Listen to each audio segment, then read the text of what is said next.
Oh, alrighty. Ooh, that's a little crooked. Try again. There. Ish. All right. Hello, friends. Today we are going to be focusing on wire tatting. But before I get into all of that, I do need to remind you that the year of self-care is ongoing. And it is the last month. So you still have, today's the 20th, you have 11 days left to make your post on social media and make sure that you have tagged Black Sheep Fiber Emporium. So hashtag BSFE or hashtag Black Sheep Fiber Emporium, either one. On your post will make sure that you get entered in this month's, the last month's contest. Now, we are going to continue to run some quarterly contests, and it's the same thing. All you have to do is post what you're working on, tag Black Sheep Fiber Emporium. We especially love it when you tag us when you are using something that we carry or something that you've purchased from us. But all you need to do to enter the quarterly contest next year is going to be just hashtag Black Sheep Fiber Emporium, hashtag BSFE. Helps us get the word out that, hey, we have fun stuff, come shop with us. So anyway, that's happening. What else do I need to tell you about? So this is the last month for Year of Self-Care, but next year we're doing a blanket along with Pearly Shell Fiber. I have a blanket along pattern that is free in the blanket along group. So you're welcome to use that pattern or whatever pattern makes you happy. I'm actually going to be re-knitting this blanket out of the Nean cotton, and I don't have that with me. I have a bag of cotton somewhere that I am planning to use. I don't remember where oh, there it is. There's my bag of cotton that I'm planning to use to make my blanket, and I'm going to be re-knitting the squares, but I'm doing one square a week instead of like a row every day or whatever. So yeah, that's my plan. I think one square a week is probably my speed. I can manage that. Now, having said that, I'm also planning to do some tatting, and when I'm tatting, I am going to be using the very delightful, I happen to have a box of it back here, the very delightful Olympus, the large size tatting thread. This is somewhere around like an 8 in terms of size. It's really nice. It's really nice. I love it. Highly recommend for tatting. Actually, I love this stuff for Mediterranean knotted lace tatting. Would make really cute little like knit cotton ornaments, crochet. Super nice stuff. And hey, Bev, nice to see you. Oh yes, I bet it is cold in Manitowoc. It's reasonable here. The pond did freeze over this morning, and the ducks were not impressed, I have to say. Especially the young ones. So Silver, she's a year and a half. So she saw like, ice last year. The other 3 are like 6 months old. And they'd never really seen ice before. They were not impressed with it at all. So anyway, I did put up the pattern in the Facebook group and on our Black Sheep Fiber Emporium knit and crochet along page if you happen to be doing the tat along.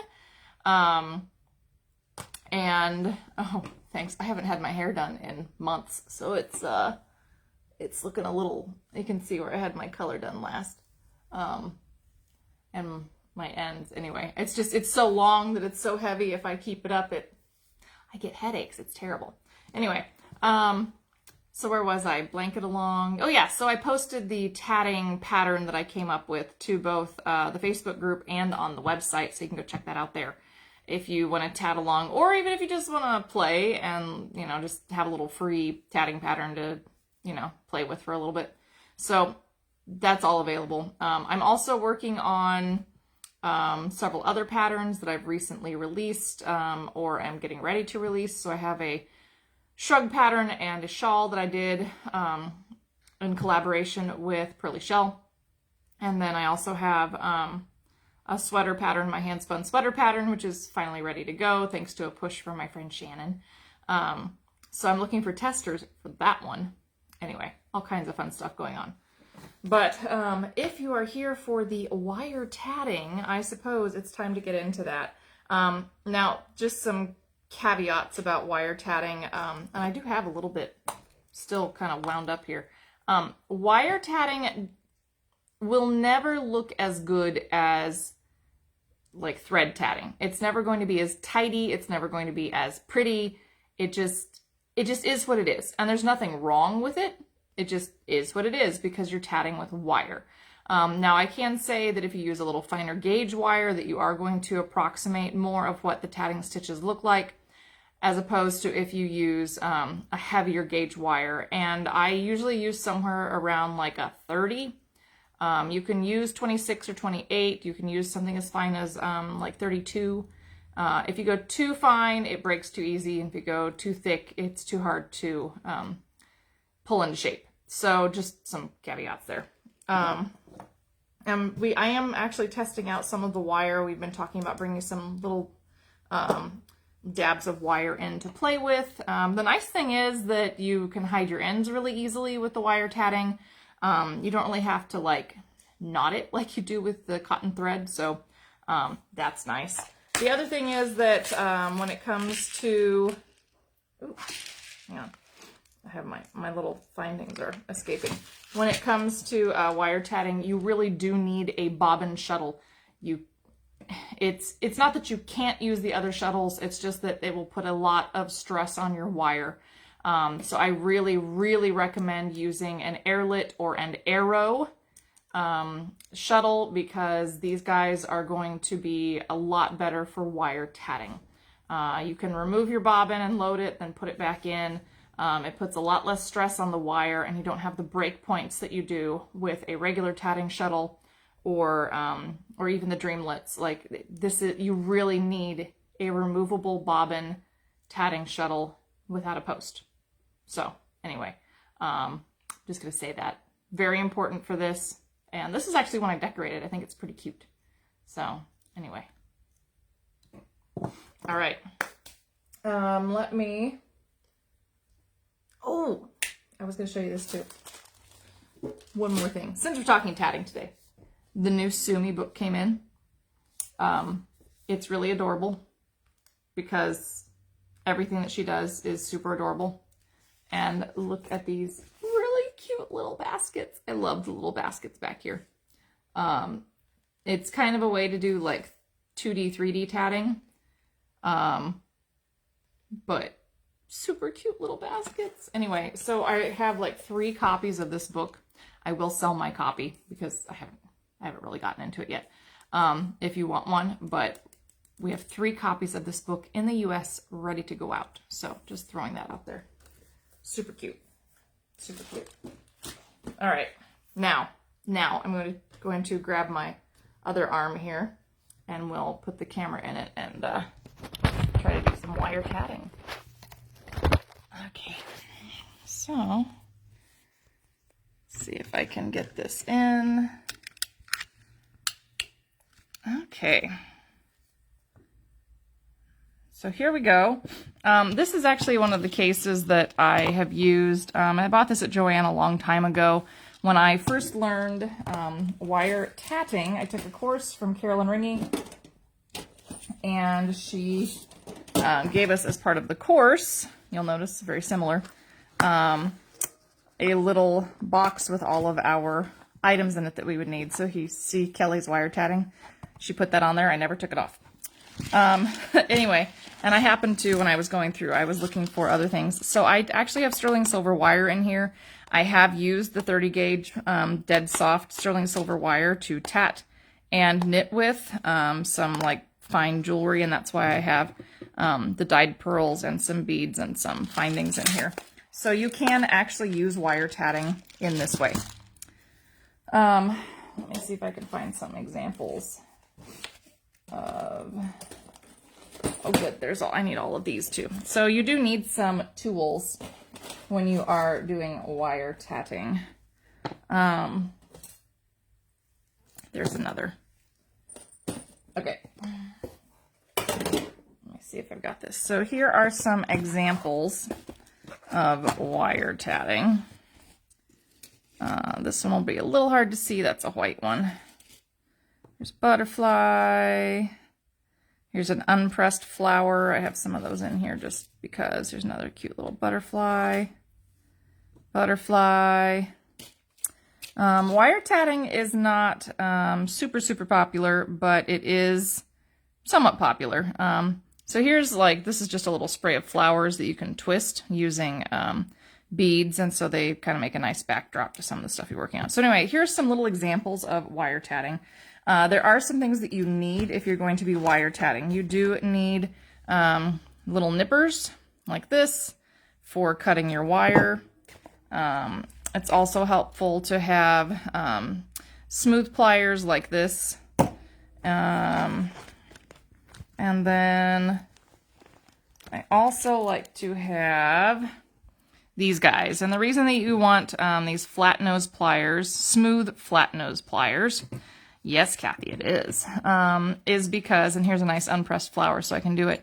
After you've done your tatting, you actually go in and you press your wire, and you can either beat it with a rubber mallet, which is totally valid.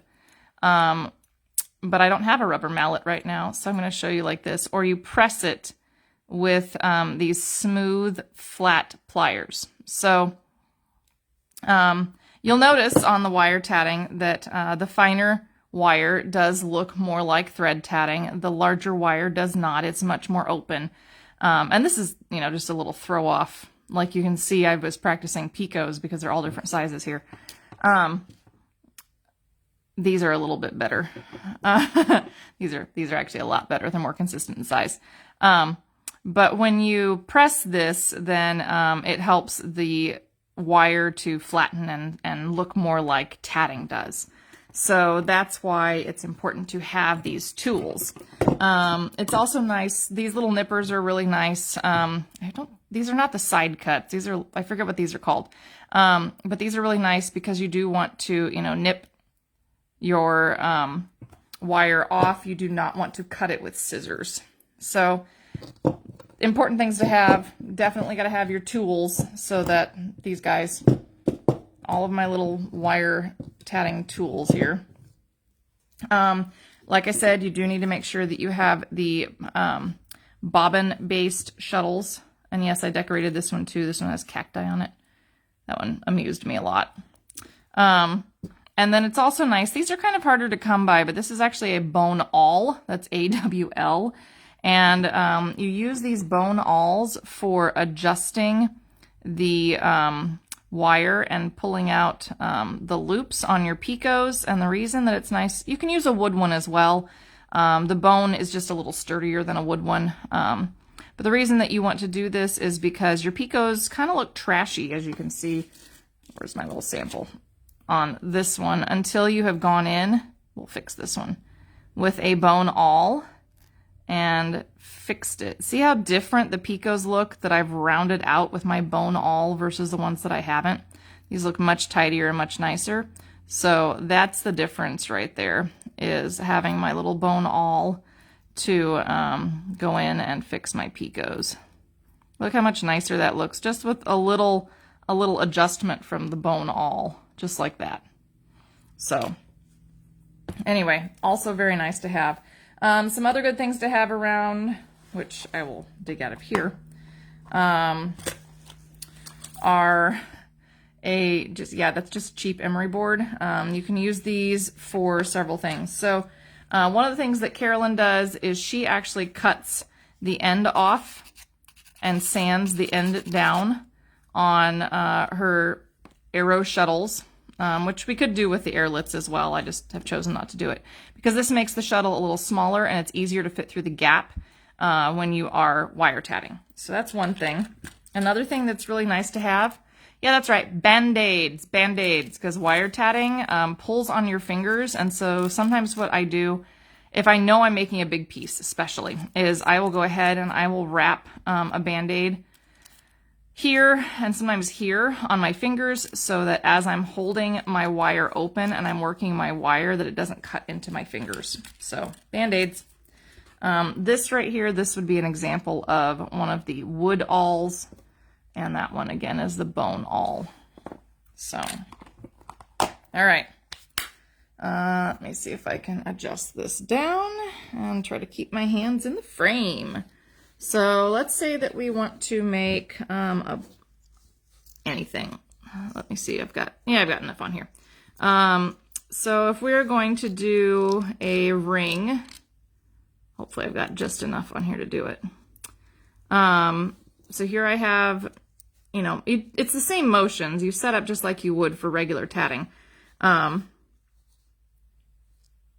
Although I usually like to have, that's okay. I'll turn it this way.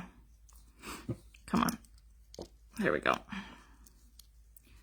Hopefully I've got enough in there. I have the tail of this. I'll talk about that in a second. I do have the tail of my bobbin. You can kind of see it here. The tail of my thread stuck through my bobbin because that's the style of bobbin that this one has. And that way, hopefully my tail will stay put. So you set up just like you would to make a regular ring. It's the same motion. I am going to use a pretty tight motion though because I don't have a lot of wire wrapped up on this one.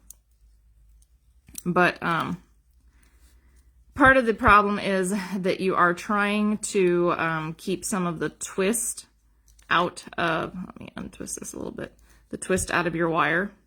So a lot of times I work just over like one finger with this. And this is where having cut off the back, like if this was my dedicated wire tatting shuttle, I would have cut this off the back. But it's not. This is just for demonstration purposes. So hang on, let me scoot that down just a little bit more. All right, and there's the first half of our stitch. The difference between wire tatting and thread tatting is you cannot expect your wire tatted stitches to look as nice as thread tatting. It just doesn't. They're further spaced, they're wider apart. If you tried to pull them down so that they looked like thread tatting, you would really, really hurt your fingers. Like it would really hurt your fingers. So you have to let go a little bit in terms of how nice your stitches are going to look. When you make your picots, you have to be really cognizant of this loop in your stitch because if you bend this loop the wrong way and you kink it, then it's really hard to undo that kink without breaking your wire. That's part of what you try not to do is you're really trying not to break your wire. And this is really normal for picots in wire. You'll notice that they want to edge over and go the wrong way, and so then you just have to use your awl and kind of adjust them because the first half and second half will fold over themselves quite a bit. The other thing that you'll notice is that when you go to join when wire tatting, so let me do one more stitch and then we'll try to do a join. Oop. And this is really dangerous right here. See how it's starting to kink? So I didn't flip it out far enough. Nope, this one's not going to flip right now. Hang on. So it doesn't work as well when you get down to the end of the wire.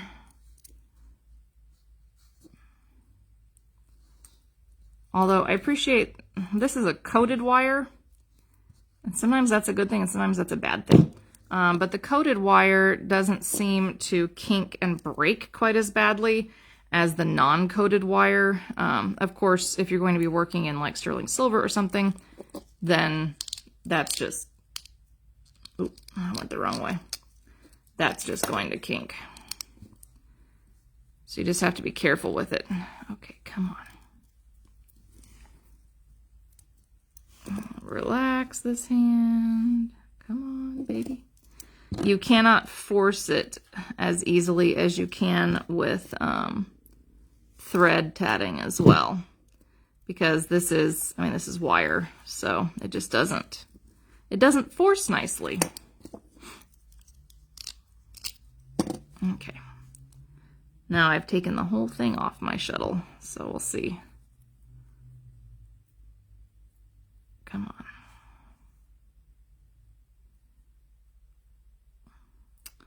It was going so beautifully. Oh, there we go. Finally got it to go. Okay. second half. There we go. You do need to turn your work further out. That is the one disadvantage to this wire tatting, is you need to turn your work further out. And the other thing is that when it comes to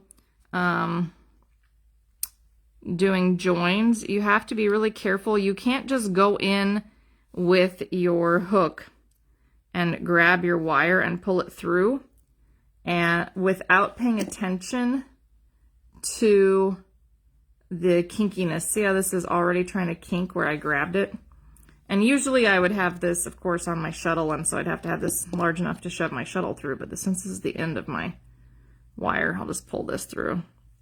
And the other part of it is that you have to kind of be careful when you are adjusting this wire. Again, you can't treat it like it's thread, and you have to kind of pull it down and pull it into shape. You have to go a little bit slower. This just does not want to. There we go. You have to go a little bit slower. There we go.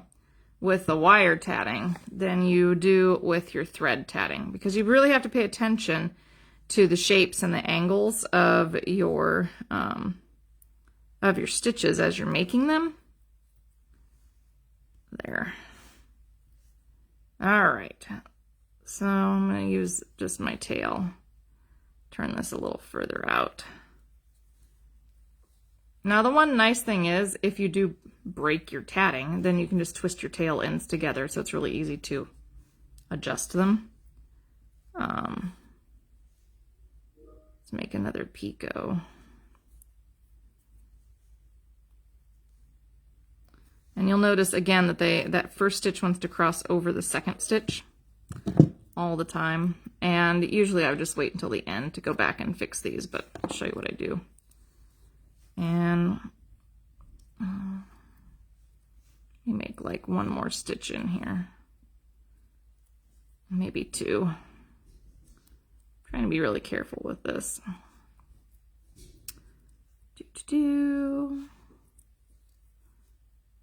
But you really, like, you can't quite treat it like thread. You have to manipulate it a little differently, and it takes me a while to really get into the groove. So if it's been a while since you've done some wire tatting, it's always good to do a couple of practice pieces before launching back into a motif or starting a motif. All right. So closing is the same. You saw that was pretty easy. So there we go. Now I'm going to go in with my bone awl, and look, I'll just adjust all of these picots again. Won't hurt anything. Do this one down here. Adjust this one, and I can see that I haven't, well, one, I haven't finished this piece, but two, I'm ready to cut it off because it's just practice. So just use your little snips, cut it off, set your wire aside. Another thing that you really need to pay attention to is that your wire unspools really easily. So you need to keep a piece of tape on it, or like this kind of spool has the notch, so you can put your wire in the notch. All right, so when you go to finish your work, you can, of course, take your tail and sort of carefully, I don't want to kink this, there we go, thread it through. You can also kind of twist these together if you want, if they're in a good spot to where you can twist. Mine's not, so I'm just going to thread my tail like that. And then maybe back once. Let's see if it'll go. Come on. There, like this. And then you can just take your little snips and line it up with your work. Hopefully you can see this. And just cut it flush. And then you do have to watch, there's a little bit of a sharp spot right there, so you just have to watch that. We'll take our other end and bring it up through here and here, and then maybe back one. Should probably do back two, but since this is a practice piece, well, I just don't worry about it quite so much. Come on. Is my phone beeping? We'll ignore that. There we go. Back through there. All right, and then trim it flush again. So as flush as you can get it. There we go. All right, and then if you have a rubber mallet and a hard yet soft surface, so like a block of wood works really well for that. You can take this and just go whack it with the rubber mallet. But if you don't happen to have that, which we don't right now, then these flat, smooth-edged pliers are your friend, because if you come in and press, and I'm going to press part of it, but not the whole thing, so that you can maybe see the difference. I don't know if that's enough of a difference. Hopefully you can see there. This side has been flattened, this side has not. So you can see how much smoother the stitches lie, how much squishier they look. And you just have to give up on perfection when it comes to wire tatting. You just keep trying to get a little bit better each time you do it. Because you cannot manipulate wire like you can thread. It is not going to look like thread tatting. It can look, similar, but see, even this butterfly here it's been pressed, but you can see, it's still pretty, but it just doesn't look as tidy when it comes to stitching as what thread tatting does. And it's not meant to, because of the way that you have to manipulate this wire and bend it, and we're trying to prevent it from breaking. So, these are, this one I want to say was 30. This one I'm pretty sure is either 28 or 30. Let me see. It looks pretty close to that one. This one might be 28. This one might be 30. But that's usually where I fall, is somewhere between 28 and 32. 32 is about the finest that I want to go. 28 is about the heaviest that I like to go anymore. I've done 26. I have some 26, but I like 28 and 30, or 32. So anyway, but there, see, this one hasn't been pressed, so it's not as smooth. You can see it's crinkly. It's not laying as flat. There's definite differences between the section that's been pressed and the section that hasn't. So that finishing step is sort of like blocking for knitting, so it's just a really important piece of the puzzle for how to wire tat. Anyway, and you can make really pretty things. I actually have a book from Carolyn. So this is Carolyn Ringy. She just made a little booklet for our class, Tatting with Copper Wire, and it's full of little patterns that she made in wire tatting. You can actually translate most thread patterns to wire tatting with some, slight adjustment. You may have to do a couple of different practice runs to get it right. But I don't know. Those are kind of my best tips when it comes to wire tatting. I didn't really pull that hard today, but if I was pulling hard, I would be wrapping these fingers, maybe even all three of these fingers, with Band-Aids right over the first section of my finger, because this is where I tend to keep my work when I'm tatting. This is where I pull against. So if I was doing a lot of wire tatting, I would totally wrap my fingers in Band-Aids to work with the wire so that I didn't hurt myself. I haven't used the soft flex wire. I don't know. Tina ordered this stuff in. I kind of like this. I also, like I said, I've used the sterling silver, this 30 gauge, this stuff here. This is from Art Beads, clearly, but it's 30 gauge wire, dead soft. So I've used this 30 gauge wire in the past. I don't know if you can see that through the, and I've used it for knitting and for tatting. So I've got some samples in the back here, because I mean, it's sterling silver, so I kept all my pieces because I figured if nothing else, I could always, sell it, and get my money back for my sterling silver. But here's, you know, 30 gauge sterling silver wire. And, you know, I could tap this. See if I can make it go. Do, do, do, do, do, do. Nah, it's too small. I couldn't even tap this if it was thread. But, you know, there's like 30 gauge sterling silver wire. But yeah, Kathy, I think about 28 gauge is the heaviest that I'd like to go. 28 and 30 are kind of where I usually fall. Occasionally I'll work in 32 or something else. But this is also really nice for knitted jewelry. So I have a few patterns that I've done for knitted jewelry. If anybody's interested, I think they're available on the website. And if not, I can put them up. But I use, so this was a failed one because I cut it and I broke it. This is a knitted sample, knitted wire. I don't know. Let's see if I can get that out of there. There, little knitted wire earring that I was making. So when it comes to the tatted wire, you can use it. It's mostly used for ornaments, to be perfectly honest. A lot of people use the wire to make ornaments or, and I guess technically earrings are also ornaments too. But you can tat like bracelets, you can tat pendants, you can, the same thing with wire knitting. You can use, wire for, of course, you know, pendants and bracelets and earrings as well. Let me just close that up. I'm trying to keep all my stuff together. Hang on while I flip this back around.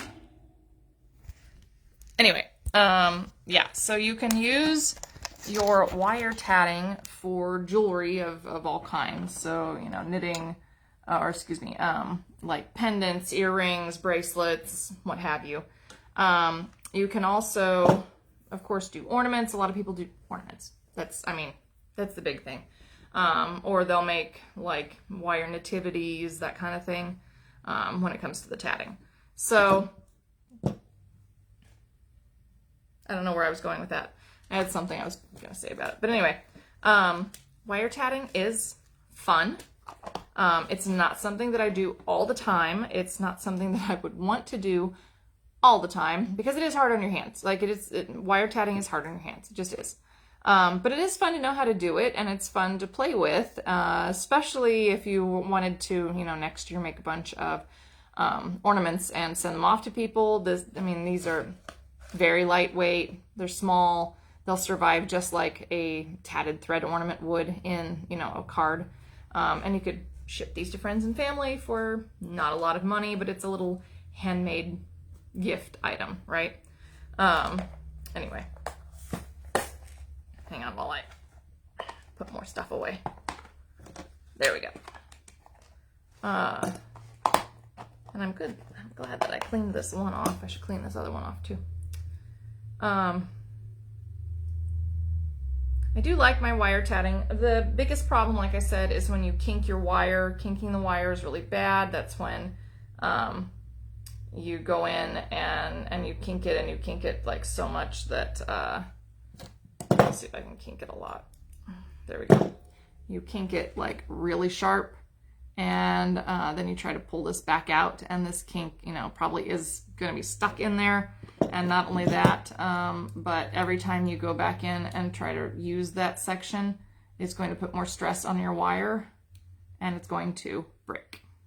So kinking it is the biggest problem. You always want to make sure that you are being gentle with your wire and that you are bending it, not kinking it.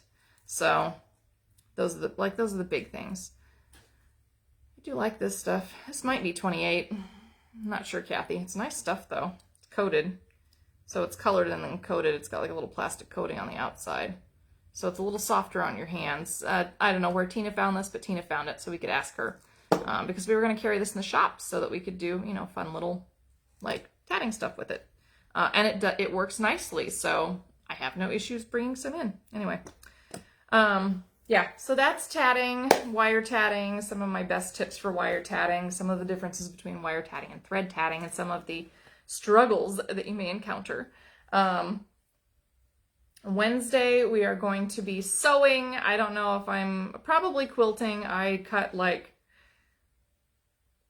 I don't know, it was a lot. I cut like 40, 50, 9-patch squares worth of fabric. I'm following a pattern. I'll show you the pattern. So we may be doing some quilting. I have a like giant pile of knit fabric that I desperately want to work in. But then I started this quilt project, and so now I don't know what I want to do. I need to have like a full day of just nonstop sewing or cutting, or maybe like 2 days, like a whole day of cutting and then a whole day of sewing. So I can get some stuff done with the fabric that I bought, because I have all these ideas for what I want to do with it, but no time, because, 3-year-old. And then the shop and so many other things going on, right? Anyway, but Wednesday we're sewing. I don't think I'm going to do embroidery. I'm pretty sure that we're going to go downstairs and play with the machines. But there's always the chance that it will be embroidery. But speaking of embroidery, I have not yet tried my sashiko. And I really want to. So next week, I am going to end my year with live videos. So next Monday, we are going to do some sashiko. Next Wednesday, we might do some lace knitting. I don't know. Or we might talk about like getting set up for the blanket along and the tatted table runner. So,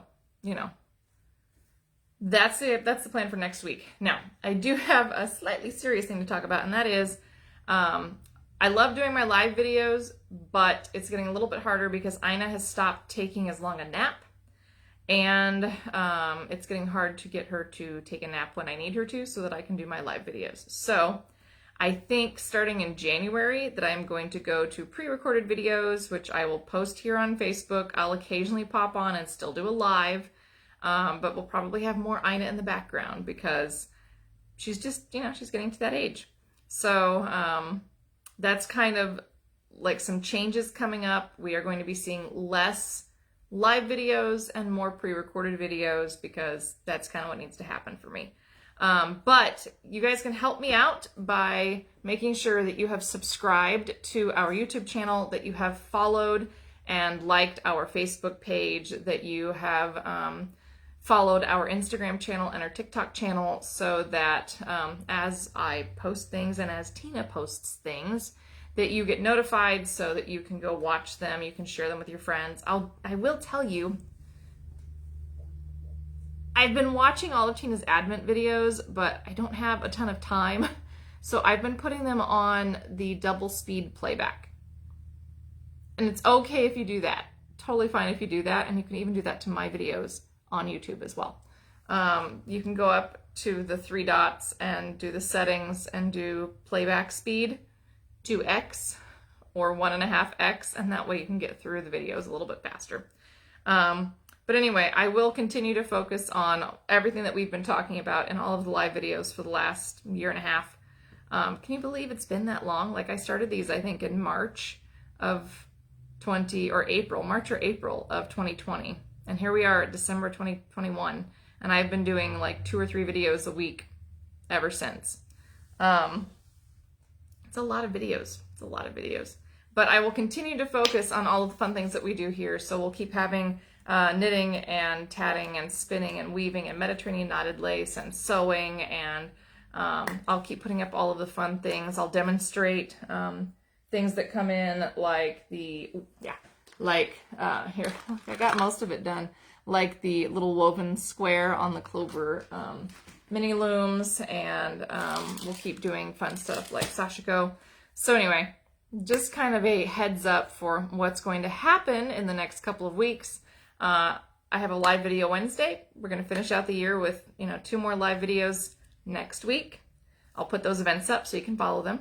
And then I'm going to go to pre-recorded videos in 2022 with the occasional live. But of course, you'll still be able to follow them, comment, send me messages, give me ideas for what you want to see me do in these videos, because I love answering your questions and helping you to learn. So anyway, I am going to tidy up here and put all of my things away so that I can take a 10-minute break while my child finishes her nap and get back into updating the website and yeah, all of our different social medias so that I can keep in contact with all of you. So anyway, as I like to say, please take care of yourself physically, mentally, emotionally, and craftually especially. Don't forget to check out the really lovely sales that we've had going on. We've done a different sale every day for 12 days. Something different has been on sale. You can see the full list on the slider at blacksheepfiberemporium.com, and you can also find it in our newsletter, which is also linked at blacksheepfiberemporium.com. And if you are not yet on our newsletter list, please go join so that you find out all of the fun things that happen there. I only send out like 1, maybe 2 newsletters each month. So I promise we do not flood your inbox. Anyway. All right, until Wednesday when we do something with sewing, I will see you later. Please take care of yourselves. Bye.